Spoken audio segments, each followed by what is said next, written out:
Hello दोस्तों, स्वागत है आपका हमारे online platform VK Edu change the way आप लर्निंग पर। दोस्तों, कहते हैं कि कोई भी लक्ष्य इंसान से बड़ा नहीं होता और हारा वही जो लड़ा नहीं होता। जी हाँ दोस्तों, एक बार फिर से आप सभी दोस्तों के लिए खास यूपी स्पेशल जीके की क्लास स्टार्ट हो चुकी है। उत्तर प्रदेश विशेष सामान्य ज्ञान की एकदम बेस्ट तरीके से तैयारी करने के लिए आप लोग हमारे साथ में बने रहेंगे और हर एक टॉपिक को क्वेश्चंस के माध्यम से हम कवर अप कराने वाले हैं। तो सभी दोस्त एक बार लाइक और शेयर जरूर करेंगे और लास्ट तक बने रहेंगे हमारे साथ में। बहुत ही शानदार तरीके से हर एक सेशन को कंप्लीट कराने वाले हैं। तो यहाँ पर दोस्तों आपके जो क्वेश्चंस हैं तो उनको जो है व्यवस्थित किया हुआ है। बहुत ही सिलेक्टेड क्वेश्चन है जो कि पिछले कई वर्षों में पूछे गए हैं। तो इन सभी प्रश्नों की तैयारी करके आप लोग अपना कोई भी एग्जाम जो है क्रैक कर सकते हैं, जिसमें उत्तर प्रदेश विषय से प्रश्न पूछे जाते हैं। तो पिछले वाली क्लास में हमने 1 से लेकर 51 तक के प्रश्नों को देखा था। अब यहाँ पर दोस्तों 51 से लेकर 100 तक क्वेश्चन को देखने वाले हैं। तो अगर आपने अभी तक हमारी पहले वाली क्लास नहीं देखी है तो आप उसे सबसे पहले विजिट करेंगे। उसके बाद दोस्तों आप लोग इस क्लास को देखेंगे। यहाँ पर दोस्तों हमारा आज का जो क्वेश्चन है इसकी तरफ हम लोग आगे बढ़ते हैं। तो यहाँ पर प्रश्न है, प्रदेश का सबसे छोटा वन्य जीव विहार है। तो दोस्तों बताएंगे कमेंट सेक्शन में प्रदेश का सबसे छोटा वन्य जीव विहार कौन सा है। ऑप्शन ए है महावीर स्वामी वन्य जीव विहार ललितपुर। ऑप्शन बी है रानीपुर वन्य जीव विहार बांदा। ऑप्शन सी है चंद्रप्रभा वन्य जीव विहार चंदौली। या फिर ऑप्शन डी है करतनिया घाट वन्य जीव विहार बहराइच। सही आंसर क्या होगा एक बार कमेंट सेक्शन में छाप देंगे जितने सारे दोस्त जुड़े हुए हैं। तो दोस्तों प्रदेश का सबसे छोटा वन्य जीव विहार कौन सा है। तो दोस्तों इसका एकदम करेक्ट आंसर है प्रदेश का सबसे छोटा वन्य जीव विहार करतनिया घाट वन्य जीव विहार, जो कि बहराइच में वर्तमान समय में स्थित है, यही है। अगला दोस्तों प्रश्न क्या है, वन राष्ट्रीय वन नीति के अनुसार देश का कुल भौगोलिक क्षेत्रफल के कितने भाग पर वन होना चाहिए। तो ये दोस्तों राष्ट्रीय वन नीति के अनुसार दोस्तों कितने भाग पर वन होना चाहिए। तो यहाँ पर दोस्तों आपके ऑप्शन है 1/4 भाग पर, 1/2 भाग पर, 1/5 भाग पर, या फिर दोस्तों 1/3 भाग पर।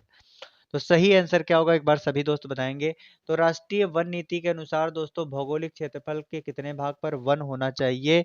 तो इसका दोस्तों एकदम करेक्ट आंसर है 1/4 भाग पर वन होना चाहिए। टोटल भौगोलिक क्षेत्र पर के 1/4 भाग पर क्या होना चाहिए, वन होना चाहिए। अगला जो प्रश्न है उसकी तरफ आगे बढ़ेंगे दोस्तों। अगला प्रश्न है, राज्यों में एस्बेस्टस पाए जाते हैं। तो किस राज्य में एस्बेस्टस पाए जाते हैं बताएंगे। ललितपुर में, झांसी में, ऑप्शन सी है दोस्तों मिर्जापुर में, और ऑप्शन डी है दोस्तों चुर्क में। सही आंसर क्या होगा एक बार सभी दोस्त बताएंगे। तो राज्य में एस्बेस्टस पाए जाते हैं, तो किस राज्य में एस्बेस्टस पाए जाते हैं। तो इसका एकदम करेक्ट आंसर है दोस्तों चुर्क। चुर्क में दोस्तों क्या पाए जाते हैं, चुर्क में दोस्तों एस्बेस्टस पाए जाते हैं। यहाँ पर दोस्तों डी ऑप्शन एकदम करेक्ट आंसर है। अगला प्रश्न है दोस्तों प्रश्न संख्या 54, प्रदेश का सबसे बड़ा वन्य जीव विहार कौन सा है। चंद्रप्रभा, किशनपुर, हस्तिनापुर, या फिर दोस्तों रानीपुर। सही आंसर क्या होगा एक बार कमेंट सेक्शन में छाप देंगे जितने सारे दोस्त जुड़े हुए हैं। तो दोस्तों प्रदेश का सबसे बड़ा वन्य जीव विहार हस्तिनापुर वन्य जीव विहार है। ऑप्शन सी दोस्तों इसका एकदम करेक्ट आंसर है, सभी दोस्त ध्यान रखेंगे। अगला दोस्तों प्रश्न संख्या 55 दोस्तों क्या है, निम्न जनपदों में से कौन सर्वाधिक वनाच्छादित है। तो सबसे वनाच्छादित उत्तर प्रदेश का कौन सा जिला है। वेरी इंपॉर्टेंट क्वेश्चन है दोस्तों, इसे बिल्कुल भी मिस नहीं करेंगे। तो जनपद में कौन सा सर्वाधिक वनाच्छादित है, लखीमपुर खीरी, सोनभद्र, पीलीभीत, या फिर दोस्तों चित्रकूट। तो इसका एकदम करेक्ट आंसर है दोस्तों सोनभद्र। सोनभद्र दोस्तों उत्तर प्रदेश का सर्वाधिक वनाच्छादित जो है जिला है, इसे सभी दोस्त ध्यान रखेंगे। जबकि दोस्तों लखीमपुर खीरी की अगर बात करी जाएगी तो क्षेत्रफल की दृष्टि से सबसे बड़ा जिला कौन सा है, लखीमपुर खीरी।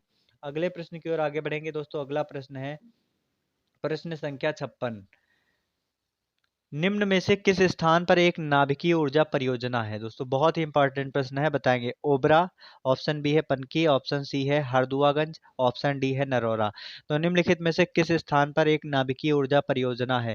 दोस्तों नाभिकीय ऊर्जा परियोजना किस स्थान पर है, तो इसका एकदम करेक्ट आंसर है नरौरा। नरौरा नामक स्थान पर दोस्तों नाभिकीय ऊर्जा परियोजना है। प्रश्न संख्या 57 है दोस्तों, निम्नलिखित एनटीपीसी संयंत्रों में कौन सा गैस आधारित नहीं है।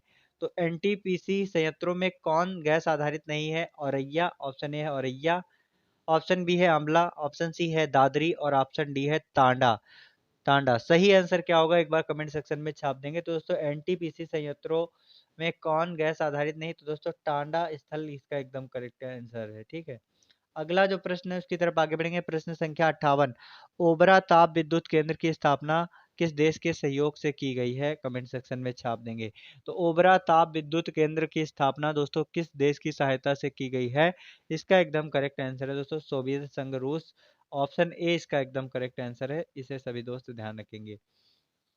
तो उत्तर प्रदेश स्पेशल के सभी जीके के महत्वपूर्ण प्रश्नों के लिए आप सभी दोस्त लास्ट तक बने रहेंगे आज के सेशन में, और फटाफट से हम सभी प्रश्न आपको करवाने वाले हैं एकदम धुआंधार तरीके से। तो प्रतिदिन आप हमारे साथ में जुड़कर दोस्तों सभी उत्तर प्रदेश के महत्वपूर्ण प्रश्नों की तैयारी करेंगे। इससे आप UP triple SC, UP PCS और यूपी के अंतर्गत कंडक्ट कराए जाने वाले सभी एग्जाम के लिए बहुत ही महत्वपूर्ण प्रश्न जो कि बार बार एग्जाम में पूछे जा रहे हैं, उन सभी का समावेश दोस्तों इसमें है। तो हमारे साथ में लास्ट तक बने रहेंगे। प्रश्न संख्या 59 दोस्तों, उत्तर प्रदेश में परमाणु ऊर्जा केंद्र स्थापित है। तो उत्तर प्रदेश में परमाणु ऊर्जा केंद्र कहाँ पर स्थापित है? ऑप्शन ए है मथुरा में, ऑप्शन बी है दोस्तों सिंगरौली में, ऑप्शन सी है दोस्तों नरौरा में, और ऑप्शन डी है अलीगढ़ में। तो उत्तर प्रदेश में परमाणु ऊर्जा केंद्र स्थापित है। तो उत्तर प्रदेश में परमाणु ऊर्जा केंद्र कहाँ पर स्थापित है? तो इसका एकदम करेक्ट आंसर है दोस्तों नरौरा में। नरौरा में दोस्तों उत्तर प्रदेश में परमाणु ऊर्जा केंद्र स्थापित है। अगला दोस्तों प्रश्न संख्या 60 सभी लोग देखेंगे। ओबरा जल विद्युत परियोजना किस नदी पर बनाया गया है? तो ओबरा जल विद्युत परियोजना अगर दोस्तों आपसे पूछा जाता है तो ओबरा जल परियोजना रिहंद नदी के बांध पर बनाया गया है। रिहंद नदी बांध पर बनाया गया। अगला दोस्तों प्रश्न है प्रश्न संख्या 61 देखेंगे। नरौरा आणविक संयंत्र अवस्थित है। तो नरौरा आणविक संयंत्र कहाँ पर अवस्थित है? अलीगढ़ में, ऑप्शन बी है आगरा में, ऑप्शन सी है मेरठ में, ऑप्शन डी है बुलंद शहर में। सही आंसर क्या होगा एक बार सभी दोस्त कमेंट सेक्शन में छाप देंगे। दोस्तों नरौरा आणविक संयंत्र की बात की जा रही है, तो नरौरा आणविक संयंत्र कहाँ पर स्थित है? इसका एकदम करेक्ट आंसर है बुलंदशहर। दोस्तों बुलंदशहर में स्थित है नरौरा आणविक संयंत्र। अगला जो प्रश्न है उसकी तरफ आगे बढ़ेंगे। बिना किसी देरी के दोस्तों रिलायंस समूह द्वारा 1200 मेगावाट के ताप विद्युत स्टेशन की स्थापना की गई है। तो ये कहाँ पर स्थापित की गई है? हरदुआगंज में, ऑप्शन बी है रोजा में, ऑप्शन सी है प्रतापपुर में, और ऑप्शन डी है परीक्षा में। तो रिलायंस समूह द्वारा 1200 मेगावाट के ताप विद्युत परियोजना की स्थापना कहाँ पर की गई है? तो दोस्तों इसका एकदम करेक्ट आंसर क्या है एक बार सभी दोस्त कमेंट सेक्शन में छाप देंगे। तो दोस्तों इसका एकदम करेक्ट आंसर है रोजा में। रोजा में दोस्तों क्या स्थापित किया गया है? तो रोजा में रिलायंस समूह के द्वारा 1200 मेगावाट के ताप विद्युत स्टेशन की स्थापना की गई है। प्रश्न संख्या 63 है दोस्तों, ऊर्जा के किस रूप में प्रदूषण की समस्या नहीं होती है? तो ऊर्जा के किस रूप में प्रदूषण की समस्या नहीं होती है? ऑप्शन ए है कोयला, ऑप्शन बी है दोस्तों परमाणु, ऑप्शन सी है पेट्रोल, और ऑप्शन डी है सौर। तो सही आंसर क्या होगा एक बार सभी दोस्त बताएंगे। तो यहाँ पर आपके लिए ऊर्जा के किस रूप में प्रदूषण की समस्या नहीं होती है, सभी दोस्त बताएंगे। तो ऊर्जा के किस रूप में प्रदूषण की समस्या नहीं होती है? तो इसका एकदम करेक्ट आंसर है सौर। दोस्तों ऊर्जा के सौर रूप में प्रदूषण की कोई भी समस्या नहीं होती है। अगला प्रश्न दोस्तों प्रश्न संख्या 64 यहाँ पर देखेंगे सभी दोस्त ध्यान से। प्रदेश के किस नहर पर सर्वाधिक जल विद्युत उत्पादन केंद्र है? प्रदेश के किस नहर पर सर्वाधिक जल विद्युत उत्पादन केंद्र है? ऊपरी गंगा, ऑप्शन बी है शारदा नहर, ऑप्शन सी है यमुना नहर, और ऑप्शन डी है दोस्तों लोअर गंगा नहर। तो सही आंसर क्या होगा एक बार कमेंट सेक्शन में छाप देंगे। तो प्रदेश के किस नहर पर सर्वाधिक जल विद्युत उत्पादन केंद्र है? इसका दोस्तों एकदम करेक्ट आंसर है ऊपरी गंगा। तो दोस्तों ऊपरी गंगा पर सर्वाधिक जल विद्युत उत्पादन केंद्र है। अगला जो प्रश्न है उसकी तरफ आगे बढ़ेंगे दोस्तों। प्रश्न संख्या 65, भारत छोड़ो आंदोलन के समय में उत्तर प्रदेश के किस जिले में समांतर सरकार की स्थापना की गई थी? तो भारत छोड़ो आंदोलन के समय में उत्तर प्रदेश के किस जिले में समानांतर सरकार की स्थापना की गई थी? तो दोस्तों इसका एकदम करेक्ट आंसर है बलिया। दोस्तों बलिया जिले में भारत छोड़ो आंदोलन के समय में एक समांतर सरकार की स्थापना की गई थी। अगला जो प्रश्न है उसकी तरफ आगे बढ़ेंगे दोस्तों। प्रश्न संख्या 66 यहाँ पर दोस्तों अखिल भारतीय किसान सभा का प्रथम अधिवेशन कहाँ हुआ था? ऑप्शन ए है इलाहाबाद में, ऑप्शन बी है पटना में, ऑप्शन सी है दोस्तों कोलकाता में, और ऑप्शन डी है दोस्तों लखनऊ में। तो अखिल भारतीय किसान सभा का प्रथम अधिवेशन कहाँ पर हुआ था? कमेंट सेक्शन में छाप देंगे। तो अखिल भारतीय किसान सभा का दोस्तों प्रथम अधिवेशन लखनऊ में हुआ था, इसे सभी दोस्त ध्यान रखेंगे। प्रश्न संख्या 67 दोस्तों, हिंदुस्तान रिपब्लिक संगठन की स्थापना की गई थी। तो हिंदुस्तान रिपब्लिक संगठन की स्थापना कब की गई, कहाँ पर की गई थी बताएंगे। कानपुर में, ऑप्शन बी है लखनऊ में, ऑप्शन सी है दोस्तों दिल्ली में, और ऑप्शन डी है इलाहाबाद में। हिंदुस्तान रिपब्लिक संगठन की स्थापना की गई थी। तो हिंदुस्तान रिपब्लिक संगठन की स्थापना कहाँ पर की गई थी, कानपुर में। ऑप्शन ए इसका एकदम करेक्ट आंसर है। अगला दोस्तों प्रश्न क्या है, तो अगला प्रश्न 68 नंबर है, सभी दोस्त ध्यान से देखेंगे। बाबा रामचंद्र ने किसानों का संगठन कहाँ पर किया था। तो बाबा रामचंद्र के द्वारा किसानों का संगठन कहाँ पर किया गया था, अवध में। ऑप्शन बी है दोस्तों बिहार में, ऑप्शन सी है बंगाल में, और ऑप्शन डी है आंध्र प्रदेश में। तो बाबा रामचंद्र ने किसानों का संगठन कहाँ पर किया था, बाबा रामचंद्र जी के द्वारा किसानों का संगठन कहाँ पर किया गया, तो दोस्तों इसका एकदम करेक्ट आंसर है अवध में। अगला दोस्तों प्रश्न क्या है, सभी दोस्त ध्यान से देखेंगे। 69 नंबर है, इलाहाबाद में 1857 के संग्राम का नेता कौन था। इलाहाबाद में 1857 के संग्राम का नेता कौन था दोस्तों। इस तरीके के प्रश्न बहुत सारे एग्जाम में पूछे जा रहे हैं, तो इसे बहुत अच्छे तरीके से प्रिपेयर कर लेंगे।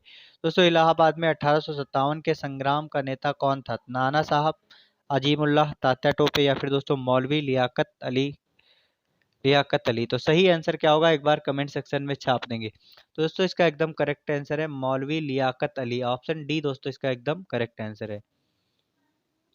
अगला जो प्रश्न है उसकी तरफ आगे बढ़ेंगे दोस्तों। अगला प्रश्न है, वह स्तूप स्थल जिनका संबंध भगवान बुद्ध के जीवन के किसी घटना से नहीं रहा है। तो वह स्तूप स्थल जिसका संबंध भगवान बुद्ध के जीवन के किसी घटना से नहीं है, ऑप्शन ए है सारनाथ, ऑप्शन बी है सांची, ऑप्शन सी है बोध गया, और ऑप्शन डी है सारनाथ। तो सही आंसर इसका क्या होगा, एक बार कमेंट सेक्शन में छाप देंगे। जितने सारे दोस्त जुड़े हुए एक बार लाइक और शेयर जरूर करेंगे। तो दोस्तों सांची स्तूप का संबंध भगवान बुद्ध के जीवन के किसी घटना से नहीं है, इसे सभी दोस्त ध्यान रखेंगे।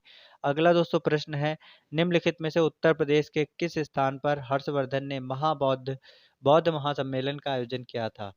तो उत्तर प्रदेश के किस स्थान पर हर्षवर्धन के द्वारा बौद्ध महासम्मेलन का आयोजन किया गया था। ऑप्शन ए काशी, प्रयाग, सी है दोस्तों अयोध्या, और डी है सारनाथ। सही आंसर क्या होगा, एक बार सभी दोस्त बताएंगे। तो उत्तर प्रदेश के दोस्तों प्रयागराज में बौद्ध महासम्मेलन दोस्तों इसके द्वारा करवाया जाता था, हर्षवर्धन के द्वारा करवाया जाता था, जिसमें हर्षवर्धन प्रत्येक 5 वर्ष में अपना सर्वस्व दान करते थे। अगला दोस्तों प्रश्न क्या है उसकी तरफ आगे बढ़ेंगे। बहुत ही महत्वपूर्ण प्रश्न है, इसे सभी दोस्त बिल्कुल भी मिस नहीं करेंगे और एक बार बहुत अच्छे तरीके से इसे देखेंगे। अगला दोस्तों जो प्रश्न है क्या है, ध्यान से देखेंगे दोस्तों। अगला प्रश्न है प्रश्न संख्या 72 दोस्तों। यूपी के समय पर दिए गए संबंधों वर्षों से सम्मिलित करके कूट से उत्तर प्राप्त करें। यहाँ पर दोस्तों इनके प्रांत दिए हुए हैं और उनसे संबंधित वर्ष दिए गए हैं। उत्तर पश्चिमी प्रांत, आगरा और अवध का संयुक्त प्रांत, ऑप्शन सी है दोस्तों संयुक्त प्रांत, और ऑप्शन डी है दोस्तों उत्तर प्रदेश। सही आंसर क्या है, एक बार सभी दोस्त बताएंगे फटाफट से। तो दोस्तों इसका एकदम करेक्ट आंसर क्या होने वाला है, एक बार सभी दोस्त लाइक और शेयर जरूर करेंगे। तो यहाँ पर दोस्तों उत्तर प्रदेशी प्रांत जो है ये 1836 में। अगला दोस्तों आगरा और अवध संयुक्त प्रांत दोस्तों ये आपका 1877 में। संयुक्त प्रांत की अगर बात की जाएगी तो संयुक्त प्रांत आपका 1937 में, और उत्तर प्रदेश की स्थापना 1950 में हुई थी।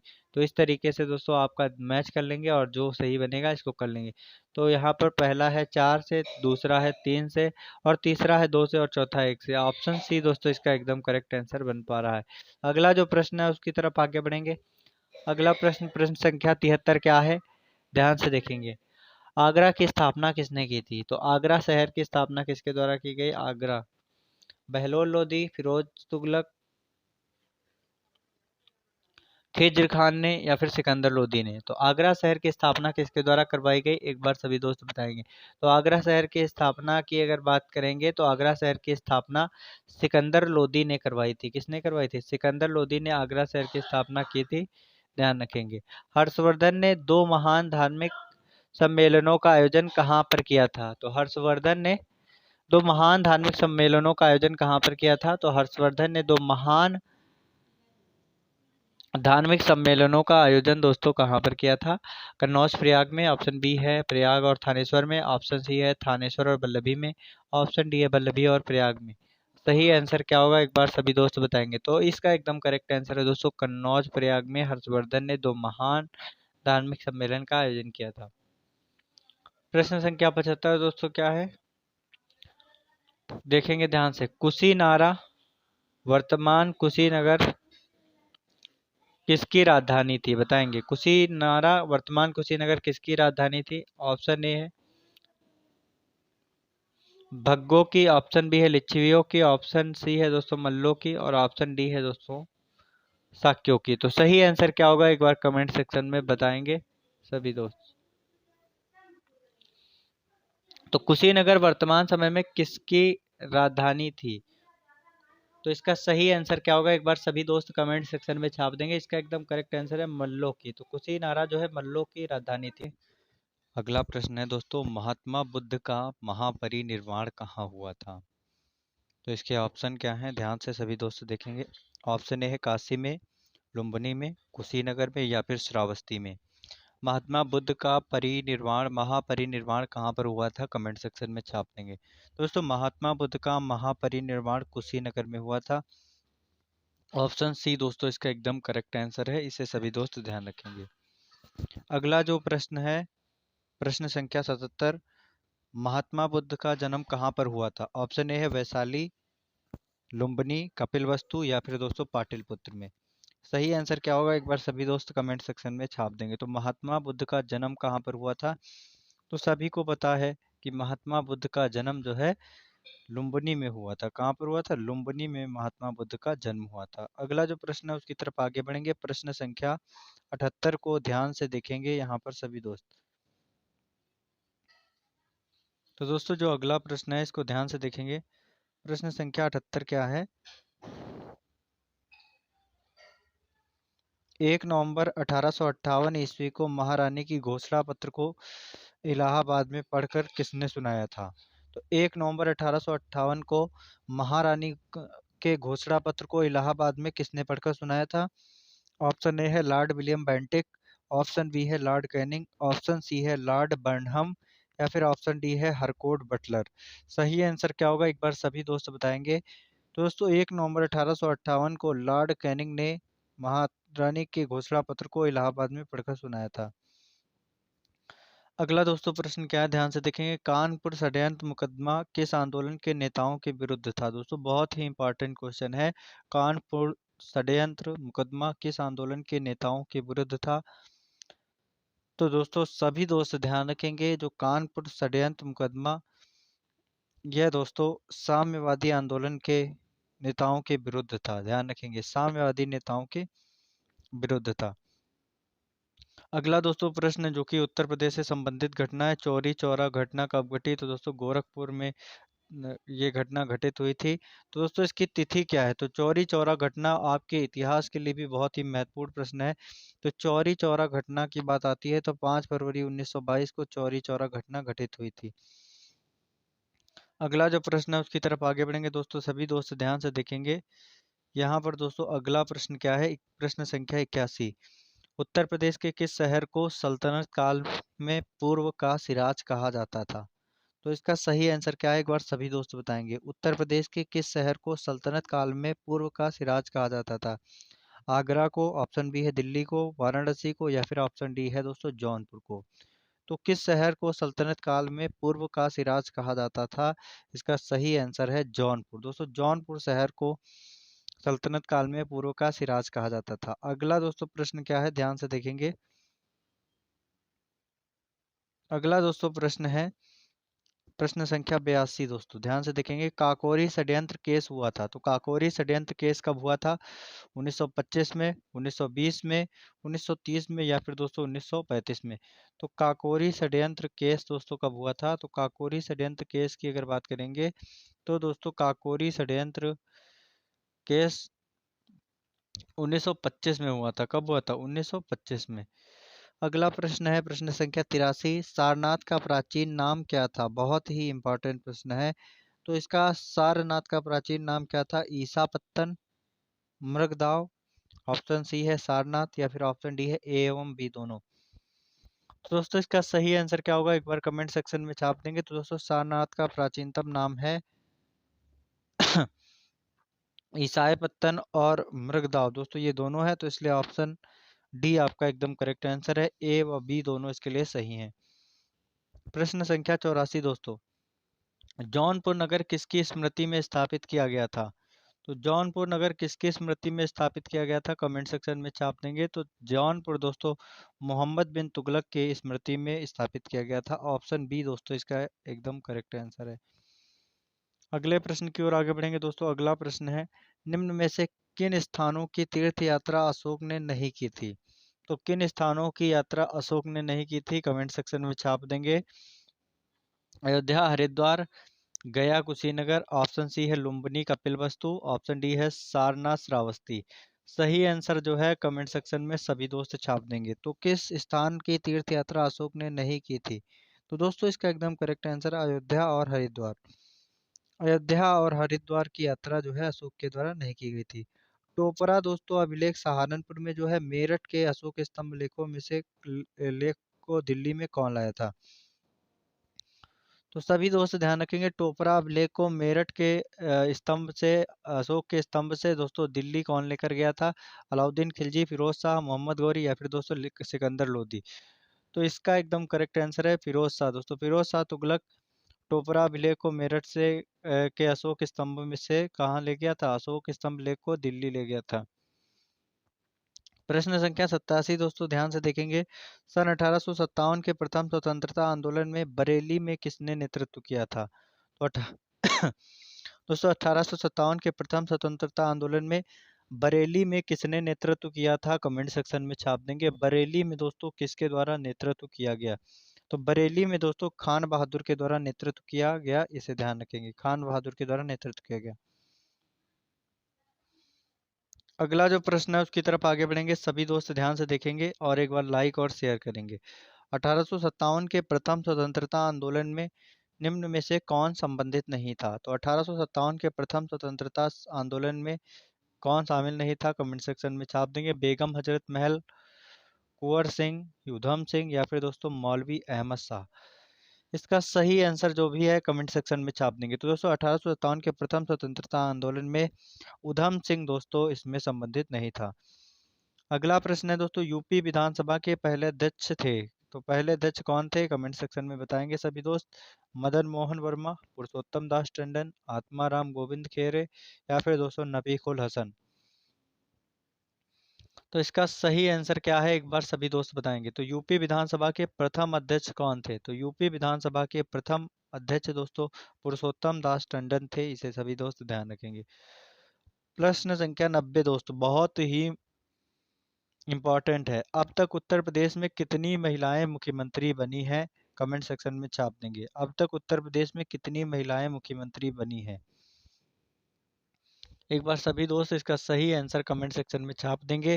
दोस्तों अब तक उत्तर प्रदेश में 2 महिलाएं ही मुख्यमंत्री बनी हैं, सभी दोस्त ध्यान रखेंगे। कितनी महिलाएं मुख्यमंत्री बनी? 2 महिलाएं ही अब तक मुख्यमंत्री बनी है। एक तो दोस्तों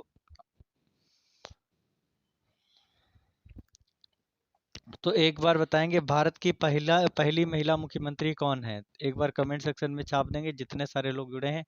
साथ ही साथ में दूसरी भी दोनों के नाम आपको कमेंट सेक्शन में छाप देना है। उत्तर प्रदेश की दूसरी महिला मुख्यमंत्री कौन बनी है? दोस्तों पहली महिला मुख्यमंत्री सुचेता कृपलानी है और दूसरी महिला मुख्यमंत्री सुश्री मायावती जी हैं। अगला जो है प्रश्न उसकी तरफ आगे बढ़ेंगे। अगला प्रश्न है, प्रदेश में नगर के मेयर का निर्वाचन होता है।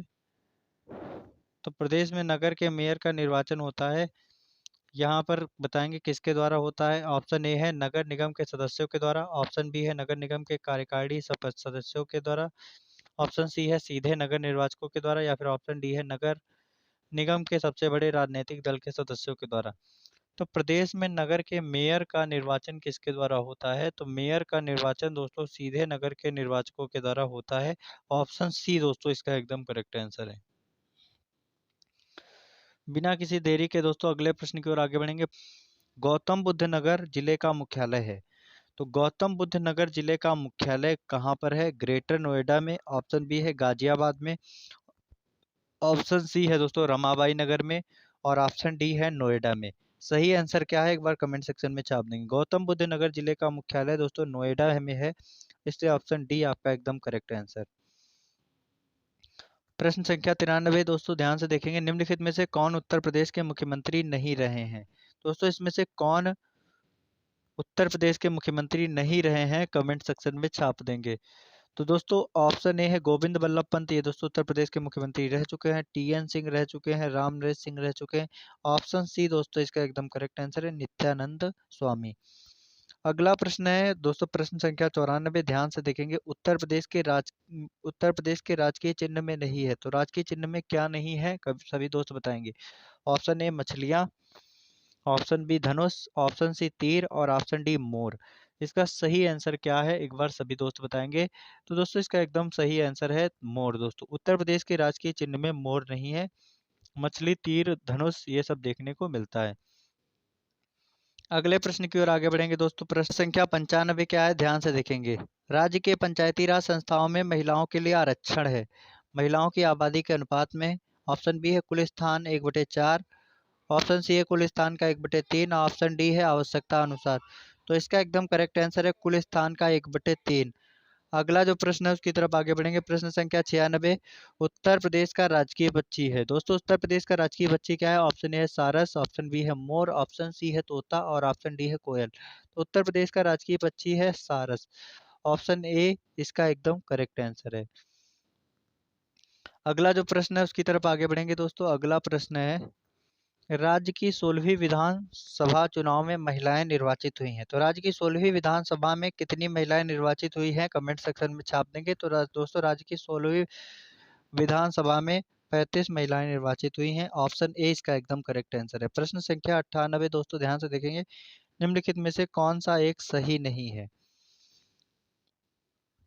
तो इसमें से कौन सा दोस्तों ऑप्शन सही नहीं है, ध्यान से देखेंगे और इसका सही आंसर जो है कमेंट सेक्शन में छाप देंगे। उत्तर प्रदेश में कुल नगर निगम की हैसियत प्राप्त कर ली है, उत्तर प्रदेश में कुल नगरों ने नगर निगम की हैसियत प्राप्त कर ली है। ऑप्शन बी है नगरों की एक नियम की हैसियत राजनीतिक कारकों पर दी जाती है। तो दोस्तों यही इसका गलत है, बाकी सारे आपके सही होंगे क्योंकि यही आपका गलत है, क्योंकि राजनीतिक कारकों पर हैसियत नहीं दी जाती है।